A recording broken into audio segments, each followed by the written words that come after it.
안녕하세요. 흉터 박사 조화성형외과 좌승근 원장입니다. 오늘은 흉터 절제술에 대해서 말씀을 드리려고 합니다. 우리 몸에 흉터 굉장히 많죠. 그래서 그런 것들을 레이저나 주사 치료를 통해서 좋아지게 하려는 시도를 굉장히 많이 해왔습니다. 레이저가 발명된 지가 100년이 채 안 됐는데요. 공학적인 발전이 굉장히 많이 되다 보니까는 피부에 무리가 가지 않는, 결과가 더 좋아지는 흉터 제거 레이저 시술이 아주 발달하고 있습니다. 또한 피부의 재생을 유도해주는 여러 가지 주사제를 사용하기도 하는데, 몇 년 전만 해도 주사할 수 있는 것들이 PDRN, 연어주사 정도밖에 없었다고 하지만은 현재는 콜라겐 스티뮬레이터라든지 줄기세포라든지 제품들이 많이 생겨나면서 좀 더 피부의 재생이 잘 낫는 모습을 좀 볼 수 있어요.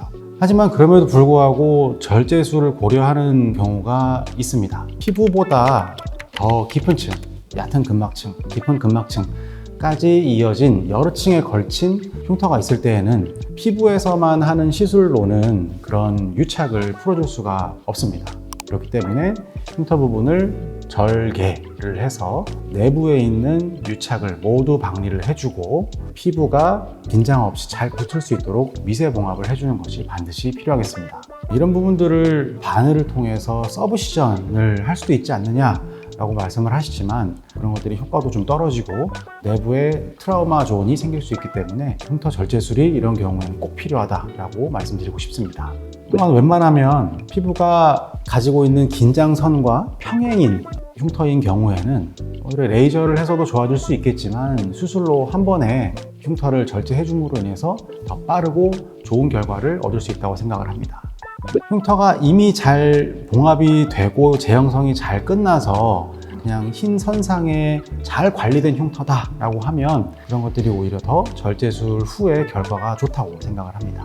반대로 어떤 흉터에 대해서 몇 년에 걸쳐서 프락셀도 해보고 피놀법도 해보고 여러 가지 시술을 받아봤지만 그럼에도 불구하고 좋아지지 않는 흉터를 가지신 분도 있습니다. 그런 흉터를 잘 보다 보면 많은 경우에는 원래 가지고 있는 흉터의 층보다 더 깊은 층을 타겟하는 경우도 많고, 흉터가 아닌 부분까지도 타겟을 해서 더 뭉툭해지는 경우도 있고, 또 모낭이 안 보이는 경우도 있어요. 이제 하부 진피까지 흉터가 걸쳐져 있다는 거거든요. 모낭이 없는 부분은 아무리 레이저 시술을 해도 모낭이 생기지 않기 때문에 흰 흉터가 없어지지 않습니다. 그래서 그런 부분들은 차라리 잘라내서 잘 봉합을 하는 게 훨씬 더 예쁜 결과를 가지고 올 수 있다, 이렇게 생각을 합니다. 그러면 흉터 절제술 이런 경우에는 좀 추천드리지 않는다라는 경우가 있습니다. 흉터가 다닥다닥 밀집돼 있고 많은 경우에는 흉터를 다 잘라낼 수가 없는 거거든요. 그래서 퍼져 있고 좀 경계가 분명한 흉터일수록 흉터 절제술을 추천드리고, 그 반대의 경우는 추천드리지 않습니다. 또한 환자분들께서 일단 잘라주세요 라고 하신 분들은 자기의 흉터에 대한 인식이 조금 부족하고 뚜렷한 목표가 없는 경우에는 그 수술로 인해서 관리가 잘 못됐을 때 생길 수 있는 비유성 반응이라든지 여러 부작용들에 대해서 상당히 이해를 못하시고 힘들어 하시는 분도 많기 때문에 좀 뚜렷한 목표가 없으신 분들은 흉터 절제술을 추천드리지는 않습니다. 이분은 굉장히 어렸을 때 교통사고를 당하셨다고 해요. 그래서 일자의 흉이 생겼는데 커오면서 얼굴의 피부가 이제 늘어나겠죠. 그러면서 광대 부분에 함몰흉이 생겨서 이제 몇 년에 걸쳐서 여러 가지 주사해보고 레이저를 했지만 내가 원하는 만큼의 결과를 얻지 못해서 흉터 절제술을 계획하게 됐습니다. 사실 흉터가 상당히 길고 피부 긴장선과는 수직이기 때문에 층 봉합을 굉장히 좀 단단하게 하고 수술 후에 피부를 많이 당기는 행위도 하지 않도록 이렇게 말씀을 드려야 됩니다. 이거는 이제 수술하고 이틀 정도 지났을 거예요. 일자로 잘 봉합이 되었고 이렇게 가느다란 선만 남게 되었죠. 그러고 나서는 4개월 지난 모습인데 특별히 흉터 레이저를 하지 않아도 웬만큼 좀 밝은 빛 아래서 화장을 하게 되면 가려지는 흉터로 만들어지게 됩니다. 물론 이제 광대 부분은 피부가 약하고 보시면 기미도 있죠. 자외선을 받고 피부가 많이 움직일수록 이것은 점점 까매질 수도 있고 늘어날 수도 있습니다. 그래서 그런 부분에 대해서는 계속 경과 관찰을 하면서 물광 주사라든지 각종 보습 시술이나 기미 레이저, 또 흉터 레이저 이런 관리를 수술 후 1년까지 제공해드리고 경과를 보고 있습니다. 그리고 이분도 어렸을 때 입술에 다친 흉터입니다. 어렸을 때 봉합을 잘 했겠죠. 했음에도 불구하고 성장해 나가면서 피부가 늘어나게 되면서 이런 함몰임이 생기게 된 건데요. 입술 주변의 흉터는 특수 부위 흉터라고 생각합니다. 피부에 주름이 굉장히 여러 방향에 있고 앞에서 봤을 때 굉장히 잘 보이는 부분이기 때문에 절제술을 하고 4개월 후에 보면은 약간의 선 정도는 보이지만 요거는 시간이 지날수록 안 보이는 피부 주름처럼 보이게 될 것입니다. 또 이마에 어릴 적에 다쳤던 함몰 흉터입니다. 주변 부위가 다 함몰이 돼 있죠. 아마도 다쳤을 때 블런트 트라우마 때문에 이 부분에 흉살이 잡히면서 조직이 성장하는데 방해를 했을 겁니다. 그래서 이 부분도 모든 부분을 절제하는 게 아니라 이 가운데 부분만 일자로 이 피부 주름 방향으로 절제를 해서 아랫부분의 흉살을 모두 다 끊어주고 층층 봉합을 잘 해서 잘 나왔던 케이스입니다. 이분들 20대 후반의 분이신데 어릴 때 다쳤던 흉터가 굉장히 크게 남은 경우예요.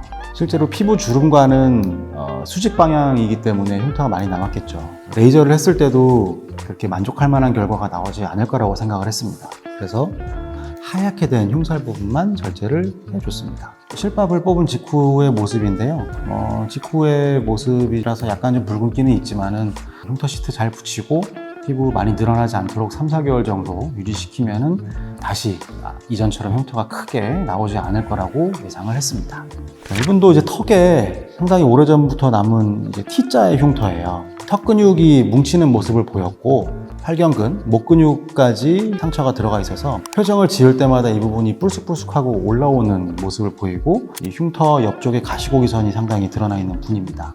그래서 최소한으로 절제를 하고 근육층 바로 위까지 넓게 박리를 해서 층층 봉합을 잘 하고 4개월째 레이저를 시작을 하고 있습니다. 보조적으로 피부에 긴장이 좀 덜 가게 하기 위해서 앞턱에 자갈턱 보톡스를 좀 맞는다거나 턱 라인을 따라서 스킨 보톡스를 좀 맞는다거나 좀 피부 톤이 어두우시니까 피부 토닉을 좀 한다든가 이런 식으로 이제 보조적인 치료도 같이 진행을 해야겠습니다. 이분은 여드름 치료할 때 쓰는 TCA를 좀 깊게 썼다고 하더라고요. 수도 흉터였는데 TCA를 하면서 오히려 더 흉터가 깊어지고 넓어진 양상을 보여줬던 분이고, 그리고 이후에 약 한 5년 정도를 여러 가지를 주사를 하고 레이저를 했음에도 불구하고 더 뭉툭해지기만 하고 내가 원하는 모양이 나오지 않았던 경우입니다. 그래서 이런 경우에는 흉터 부분만 얇게 잘라내었고요. 1년 후에 왔을 때 모습은 이런 식으로 만들어지게 됐습니다. 화장하면 물론 가려지고 이렇게 남은 흰 선의 흉터에 대해서는 CO2 피놀법으로 2-3회 정도 하게 되면 흰 흉터마저도 잘 없어지게 되겠습니다. 켈로이드 제거 수술인데요. 제왕절개 수술하거나 생긴 켈로이드 흉터도 잘 제거를 해서 미세 봉합을 한 직후의 모습이고요. 한 달 후에는 이렇게 약간 붉지만 일자선으로 잘 유지되는 모습 보이고 있습니다. 이후에는 2달째, 3달째는 약간 피부가 올라오는 경향을 보이기도 하는데 경과에 따라서 스테로이드 주사나 스테로이드 시트, 혹은 혈관 레이저 사용하면서 1년째까지 흉터 관리를 해드리고 있습니다. 가슴 확대술 시행한 이후에 밑선이 빠지면서 생길 수도 있고, 혹은 이제 피부가 굉장히 단단하고 가슴이 작은 상태에서 너무 큰 보형물을 한꺼번에 넣었을 때 관리가 잘 안 될 경우에 이런 식으로 켈로이드가 발생할 수 있습니다. 이런 경우에는 레이저를 하더라도 이 흉터가 앞면으로 보이기 때문에 결과가 썩 마음에 들지 않을 수가 있겠습니다. 이런 경우에는 켈로이드 부분을 모두 절제하고 다시 갈비뼈까지 들어가서 밑선을 다시 고정해주는 것이 필요합니다. 그래야 위에 있던 보형물이 일어났을 때 흉터 부분을 덮어내리면서 이 부분이 밖으로 보이지 않는 것까지 만들어줄 수가 있겠습니다. 수술한 직후의 모습이고 일주일 후에 실밥 뽑았을 때 벌어진 부분 없이 상처 잘 나은 모습 보이고 있습니다.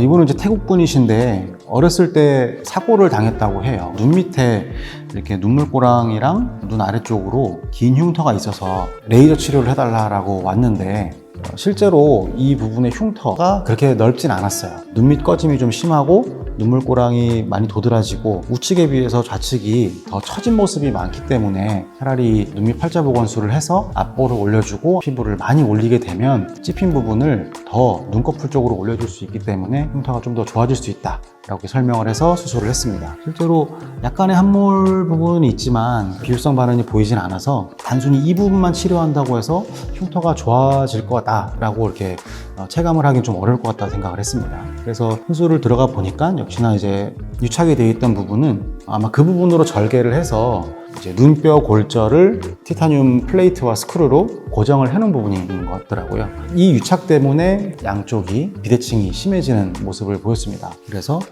리트랙터 들어 올리는 기구를 통해서 들어 올렸을 때 이 하부에 유착을 모두 방리하는 모습이고요. 그리고 전체적인 얼굴의 밸런스가 좋아지고 처진 부분이 올라가면서 전체적인 얼굴의 만족도가 좋아졌다라고 말씀을 하셨습니다. 흉터 절제술을 추천드리지 않는 경우입니다. 정강이 쪽에 습관적으로 많이 부딪히시는 분들이 있는데 이렇게 만졌을 때 뼈가 튀어나온 부분에 위에 있는 피부는 혈액순환이 원래 좋지 않고 또 얼굴에서 멀어질수록 상처가 잘 낫지 않기 때문에 단순히 이런 착색에 대해서 피부를 절제하게 되면 오히려 피부가 더 벌어지고 비후성 반응이 생길 가능성이 있기 때문에 이런 경우에는 피코 레이저를 통해서 착색 토닝을 하고 있습니다. 이분은 복강경으로 위 밴드술을 하셨던 분이고 그럼으로 인해서 남는 피부가 굉장히 많아졌던 분이에요. 절개창이 이제 배꼽과 양쪽 배 그리고 복장뼈에 위치하게 되는데 이 흉터를 모두 잘라달라고 해서 오셨습니다. 이 흉터 자체는 그렇게 비후성이 심하지 않은 상태여서 이 흉터를 모두 잘라내려면은 피부를 절제하는 양이 상당히 많아지게 되고 앞으로 생길 수 있는 흉터 모양이 별로 좋지 않을 거라고 생각을 했습니다. 또한 이 복장뼈 부분은 피부 장력이 많이 발생하는 부분이기 때문에 오히려 흉터 절제술 후에 관리가 잘 되지 않으면 더 심한 흉터가 생길 수 있으므로 이분은 레이저 치료를 시행했던 경우입니다.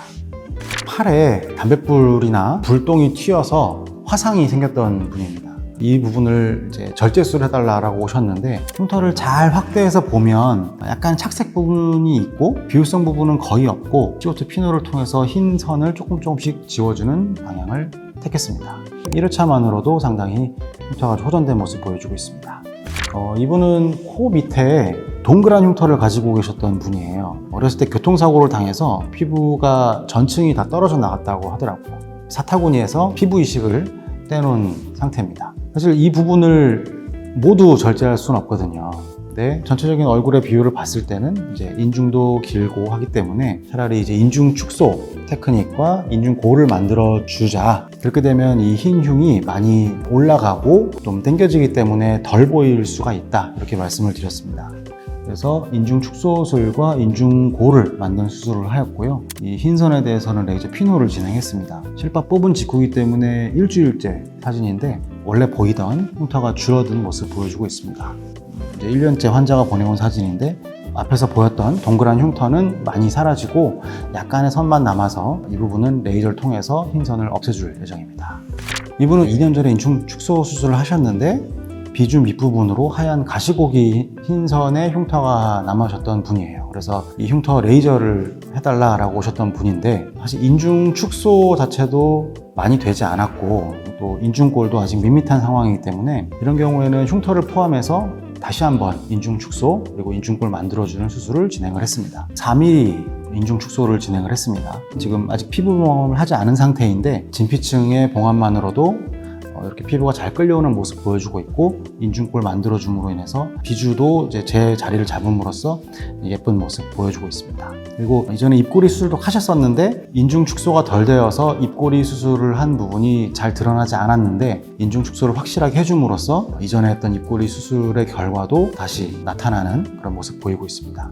이분은 이제 구순열이 있는 분이시고 입술이 갈라져 있으면은 먹는데 장애가 생기기 때문에 어렸을 때 1차 수술만 진행했던 분입니다. 성인이 돼서 이 부분을 다시 잡고 싶어서 오셨는데 새로운 입술의 모양을 디자인해서 이렇게 만들어주는 즉 흉터 수술이긴 하지만 2차 구순열 수술에 준해서 흉터 수술을 진행을 해서 상당히 만족한 모습 보이고 있습니다.